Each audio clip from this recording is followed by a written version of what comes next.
Hello everyone, I am back once again, and this is going to be another Wi-Fi match that I have for Pokemon Sword and Shield. My opponent for this match is going to be Aprater54. He's actually somebody that I've battled in the past already. We battled in the Sword and Shield side of the Pack League, if you actually remember. Well, I don't know. Depends on how long you've been following me, honestly. But yeah, we've battled before, and this is actually our second match. It's going to be outside of the draft format, which is actually interesting. In fact, I was actually curious as how he would actually fare. But also, he was actually also just looking for Sword and Shield matches. And since I was personally struggling with finding people willing to do Sword and Shield matches with, I definitely was quick to accept this guy's challenge. So, yeah. But anyways. So, the team that I'm going to use against Aprater here is actually going to be the same one that I used against Chuchito in the first two matches that I had with him. Because I haven't won a match with this team yet. So I'm kind of thinking, okay, maybe this time around, I'll have, I'll have better luck with this team this time. I wanted to believe that Aprater would be the opportunity that I was waiting for to win a match with this team. But that's all going to depend on what he actually brings for me, honestly. Which, speaking of which, yeah, here's his team, obviously. It's going to consist of a Sceptile, a Pinchurchin, an Azumarill, a Victini, a Conkeldurr, and Scizor. Now, if I remember correctly, I think this guy told me that this was like a test team. But as far as I'm concerned, this team is actually pretty threatening if he actually has the right sets on this. Like, if he's not using like some kind of heat or something, this team could be very threatening, honestly. Because he does have a lot of powerhouses on his team. He has an Azumarill, which can set up belly drums or even run a bandit set and punch a lot of holes on my team. Victini has a similar role, aside from the, the belly drum aspect, because this thing can still hit pretty hard with V-Create, but it also has a lot of coverage on the special side that, he can run Thunderbolt. I think he can run Energy Ball. I think he can also run Bolt Strike, I think that's what it's called. Yeah, because, those event Victinis can kind of give it all sorts of moves and whatnot. It has Glaciate as well for Garchomp and stuff like that. This thing has like a lot of coverage, therefore making it unpredictable. So yeah, that's something to worry about. Conkeldurr is pretty basic, but yeah, it's powerful enough to, like, just do a lot of damage to my team depending on what he predicts. If he predicts pretty well, he can kind of just put a number on my team. Maybe even win entirely, honestly. So yeah, here, and finally he also had the Scizor, which is a mon that if run bulky, he can just pivot a lot with that. And obviously, a lot of this guy's team is just pretty, like, stressful, honestly, to say the least. In fact, so stressful that I couldn't even pick my lead here, actually. So because of that, now I'm actually going to lead off with the Sharpedo, because if I remember correctly, the way this game functions if you don't pick a mon is that it'll just send out the one that you have up in front, and Sharpedo just so happens to be the one mon that I have up in front. So that's a rip me and a half right there. But anyways, my opponent is going to lead off with a Victini, which I can't say if it's a bad matchup per se. It just depends on the set, honestly. If it's a Scarf set, then it's a bad lead, honestly. And that was actually what I was trying to find out here, honestly, after going for this Protect. He does go for the final Gambit, so this kind of gave me the impression that maybe he just wanted to, like, outspeed my Sharpedo and just take out the, the Sharpedo like that with just final Gambit. But because of that, I was actually considering switching out. I wanted to see if I should actually switch out anything else and have that take the final Gambit. Upon further reflection, I actually do ultimately stay in with the Sharpedo just because, like, a lot of this team I feel is very, very valuable for what he has on his team. So, and I feel like Sharpedo, the only thing this thing can really do is just attack things, honestly, at this point. In fact, there was no guarantees that I could get a Sharpedo sweep with this team. So because of that, I just decided to stay in and go for the Waterfall. He's actually going to switch out, thankfully, though. He's going to go into the Conkeldurr, so I get some decent damage on this thing. I was low-key expecting more just because of the fact that I'm Life Orbed, and I think Adamant Nature on the Sharpedo. And Waterfall is stabbed too, so it's like, how on earth did it not do that much, honestly? I was kind of hoping for a 2-hit KO, if I'm being honest with you. But Conkeldurr does have good HP and physical defense, so maybe it's just because of that. So, I don't know. But anyways, here, yeah, the Conkeldurr obviously revealed to be a Guts set because of the Flame Orb and whatnot. So yeah, here I had to think about whether or not I wanted to let the Sharpedo go down or if I wanted to actually switch out something else. I was actually considering the Tapu Lele because I was actually kind of expecting the Mach Punch. I was kind of hoping he'd fear my Sharpedo would have Psychic Fang, so he would probably want to go for the the Mach Punch just to make sure I don't go for the Psychic Fangs. If I had Psychic Fangs on this Sharpedo, that would have been nice, because I would have been able to probably take out this Conkeldurr. Unfortunately, I decided to just stay in and just go for the Waterfall again. Thankfully, he does not go for the Mach Punch, so yeah. But I am going to lose Sharpedo now.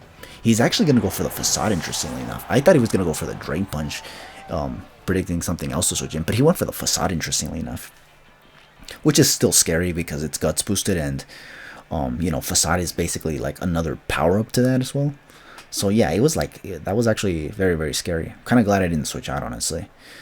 But now that this thing is weakened, I was debating if I wanted to send in Tapu Lele.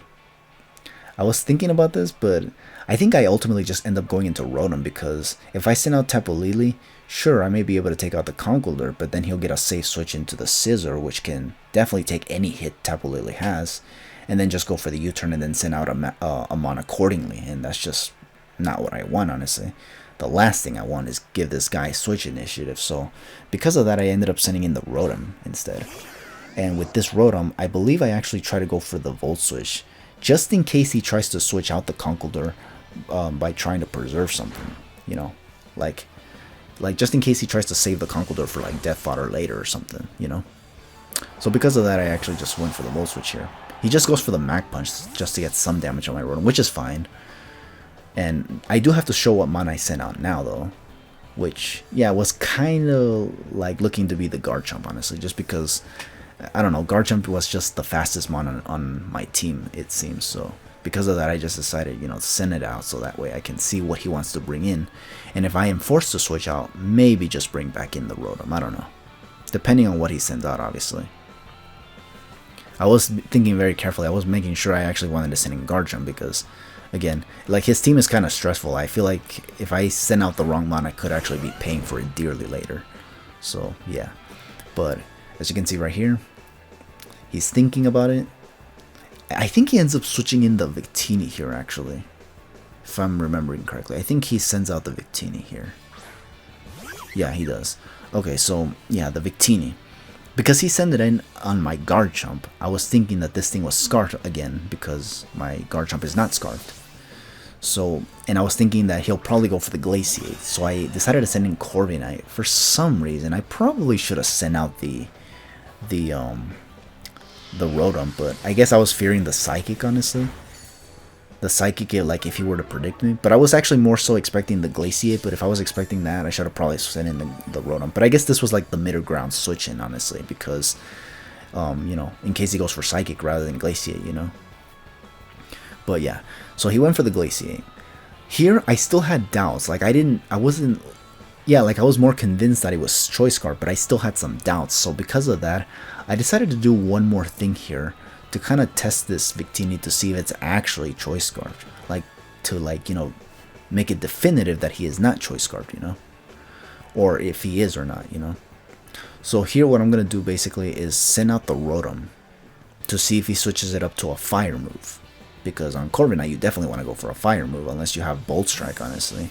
To which Rotom Heat definitely resists because it's an Electric and Fire type. This is why Rotom Heat is actually kind of good for the likes of Victini, because it can only hit it with Psychic, and if you're Spadef bulky, you're pretty much good to go, honestly. And you can actually, like, do crazy things like Toxic it, unless they have Substitute, of course.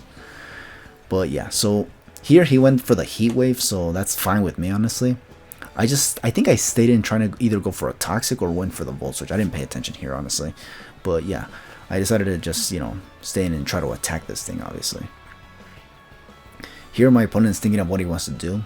I was kind of wondering if he actually wanted to, like, now go for the U-turn, or maybe start attacking me with Psychic, since my Rotom is kind of almost dead now. Interestingly enough, he actually just goes for the Final Gambit here. I don't know if he did this on purpose, like, just to take out my Rotom, but I honestly feel like he could have just taken me out with the Psychic, honestly. Either way, we take those, honestly. So yeah, I lose Rotom, but he loses the Victini, which is actually very, very good for me. Now here I just have to determine what I want to send out now. I actually don't remember what I sent out here, actually. It might be the Tapu Lele, though. Because, yeah, I kind of wanted to believe that he was not going to send in the Scizor, because if I send out Garchomp again, I Earthquake that. Even if he goes for Bullet Punch, he's going to still get punished with the Rocky Helmet. Or not the Rocky Helmet, the Rough Skin, jeez. yeah, the rough skin. So I was just thinking, do I want to send out Garchomp? Do I want to expect the Scissor to come in? I think here I ultimately just decided to send in the Tapu Lily, honestly, just because, you know, I wanted to see if Tapu Lily can just start punching holes on this guy's team. So because of that, I just ended up sending this thing in. Interestingly enough, he's actually going to send out the Pinchurchin, so that means that this is kind of scary for Tapu Lily, because I think these things get Nuzzle, which guarantees paralysis stats on any Pokemon that's not immune to electrical moves. So because of that, obviously, I send out Tapu Lily, but yeah, obviously I'm forced to switch out because I don't want to take any Nuzzle on this thing. This Tapu Lily being Choice Scarf is very, very valuable, so I don't want to lose this, obviously, or this potential with Tapu Lily. So I had to immediately switch in the Garchomp, which was the other one I was thinking of sending in, but I decided not to. So yeah, there you go. Me making bad plays once again. So now here, I'm going to go for the Garchomp, and he's going to go for the Surf, interestingly enough. So yeah, that was actually interesting. I was definitely expecting the Nuzzle, honestly, but he didn't go for it. This Surf did do a decent amount, honestly, which is kind of interesting. I always thought this thing was only electrical type, but I don't know if it's also water type as well. Like, kind of like Lantern. Either way, I just go for the Earthquake just to see if he actually wants to switch out. Which I don't think he has a lot to switch in anyway, so yeah, him losing this Pinchurchin just made all the more sense.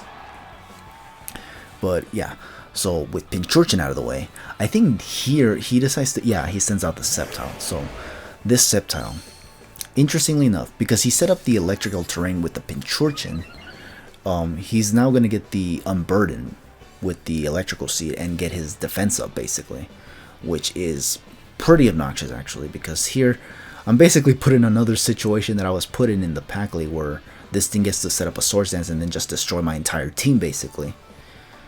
However, this time I have to make sure that rather than doing absolutely nothing to this damn Sceptile, I actually have to start attacking this damn thing. So because of that, obviously I decide to finally just attack this damn Sceptile instead of letting it run rampant, and just go for the Poison Jab. I have it, so I have to use it. He's actually going to go for exactly what I expected him to go for, the Swords Dance. So here I'm going to go for the Poison Jab. Unfortunately, it is not enough to take it out, and I don't get the poison, which is unfortunate for me. But here, I may very well lose this Garchomp. But it's going to take additional damage from the Rough Skin should he attack me with the Leaf Blade, which is the move I want to believe he's going to go for, because if he tries to go for something like Aerial Ace, Acrobatics, or even Earthquake, I don't think it will be enough to take out Garchomp. So yeah, he would have to go for the Leaf Blade, which does do physical contact on Garchomp, which means it'll definitely get punished with the Rough Skin ability, and then from there, after losing Garchomp, I can send out the Conkeldurr and Mach Punch it. That is basically the strategy that I have for this Sceptile here. I was trying to, like, you know, double check and make sure that I actually am not going to mess this up this time, because yeah, I've already had a couple instances where I've just gotten cucked by by Sceptiles, whether it be regular Sceptile or the Mega, but Sceptile has lately been just cucking me lately, and it's just been annoying, honestly. So yeah, I'm just trying for history not to repeat itself here, honestly. Too much trauma, honestly. But yeah, anyway, so yeah, he's going to go for the Leaf Blade, as I was hoping. Does get the Rough Skin damage. So now, even with the +1, I should definitely be able to take this this Sceptile out with the Conkeldurr, since I have Mach Punch and whatnot. I just have to make sure I go for it and not misclick, because misclicking in this game is actually possible, since for some reason sometimes, like when I try to select a different move, it sometimes just doesn't go down. So yeah, that's kind of annoying, honestly. But yeah, Mach Punch takes out this Sceptile, so now I don't gotta worry about no Sceptile sweep like I did the last couple times that I've dealt with Sceptile. But yeah, so here, my opponent is now going to send out, I believe, the Azumarill, I think. Yeah, the Azumarill. It's Boshi time, kind of, but not really. So here, I'm going to just try to switch out now, because I don't want to lose Conkeldurr yet, because Conkeldurr is still pretty valuable to my team. So I think here, I'm going to actually try to send in Corviknight, expecting it to maybe, or actually I don't think I was expecting anything. I think I was just hoping that the Azumarill would be a Bandit variant, since his attempt to set up was already in the form of Sceptile, so I didn't want to believe that this was another setup mod, honestly. So because of that, I decided to send in Corviknight here. Tapu Lily was also up for consideration in case I wanted to, like, anticipate something else. But remember, Bandit Play Rough does a lot of damage to anything, so I had to basically, you know, play my cards correctly here. So here I'm going to ultimately send out the Corviknight, like I said before. And I'm going to hope that he does not go for the Belly Drum. I'm hoping that he actually goes for, even if he goes for Liquidation, I just want to make sure that I don't actually, you know, put myself in a tight situation. Which I kind of do here, because he actually turned out to have the Belly Drum as well. So I was just like, damn it. I was hoping he wouldn't have it, and he had it. How do you like them apples? So here I'm just going to get leftovers here and basically brace myself for the worst, because the next thing I'm expecting here is basically the Brave Bird, or I'm expecting here is the Aqua Jet. Stupid. I have Brave Bird. I'm going to go for Brave Bird here if he chooses not to go for the Aqua Jet, which interestingly enough he does not go for, which is like, what? Why would you not go for the Aqua Jet? Well, he probably was expecting me to switch in the Tapu Lily to activate the Psychic Terrain to prevent priority moves from happening. I guess that's, yeah, I think that's a fair attempt, honestly, like predicting my Tapu Lily to come in. But because of that, I stayed in with this Corviknight just expecting the worst, and he ended up just going for Knockoff, which allowed me to get some damage on this thing with Brave Bird, which is actually very good for my Tapu Lily, because now I don't have to worry about this Tapu Lily not one-shotting the Azumarill. Now it definitely does, because I do have Thunderbolt on this Tapu Lily, which is very, very good, because, yeah, he only has this thing as well as the Scizor, yeah. So Thunderbolt should be able to do damage to both of these things. And Scizor cannot go for Bullet Punch because the Psychic Terrain is up right now. So yeah, we're just going to take out this Azumarill right here. And this should go down, obviously. No more Boshi time, which is nice. Now we have to wait for Scizor to come out. Now this Scizor, is definitely not going to one-shot it, but Thunderbolt is the most powerful move that I have for this Scizor, because, you know, the other moves, such as Moonblast and Psychic, they resist it, obviously, and Shadow Ball is slightly less powerful than Thunderbolt, so I figured, let's go for Thunderbolt once again. And here, I was kind of expecting him to go for a U-turn, but he's actually going to go for something quite interesting here, and you can argue it's heat in itself, honestly, but yeah, here, this didn't look to be a 2-hit KO, unfortunately. However, he's gonna go for the Sand Tomb question mark? Yeah, the Sand Tomb, and he turned out to be Life Orbed, which, yeah, allows it to do almost a 2-hit KO on Tapu Lily, which is actually kind of insane. But it's because Sand Tomb is a very low powerful move. Like, it's not a very powerful move, I meant to say, and it's boosted by Technician, and with Life Orb, that's obviously gonna do a lot of damage. But because of that Life Orb damage is also the reason why I was able to take out this Scizor. Yeah, I got a crit, but I don't think that crit even mattered, honestly. So I was just able to win this match altogether, which was nice. And even if I couldn't take this thing out with the Tapu Lily, I still had Conkeldurr in the back of my team. But yeah, this match was actually surprisingly close, actually. Like, it was a lot closer than I was thinking. When the guy said that this was going to be a test team, I was kind of thinking, this guy's probably not going to try. He's probably going to, like, get 5-0'd or 4'd or something. And what do you know? This match actually turned out to be a lot closer. I was like, damn.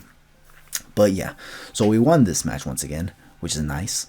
However, this will not be the last time I play Aprater54, because I actually did ask him if he wanted to do a Wi-Fi match in Brilliant Diamond and Shining Pearl as well.